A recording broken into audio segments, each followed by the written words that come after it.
407 years ago our fathers brought forth on this continent a new nation, conceived in liberty, and dedicated to the proposition that all men are created equal.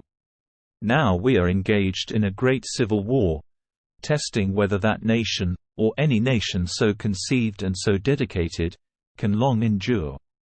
We are met on a great battlefield of that war. We have come to dedicate a portion of that field as a final resting place for those who here gave their lives that that nation might live. It is altogether fitting and proper that we should do this. But, in a larger sense, we cannot dedicate, we cannot consecrate, we cannot hallow this ground.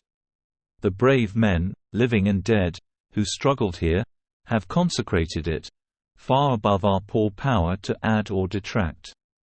The world will little note, nor long remember what we say here, but it can never forget what they did here. It is for us the living, rather, to be dedicated here to the unfinished work which they who fought here have thus far so nobly advanced.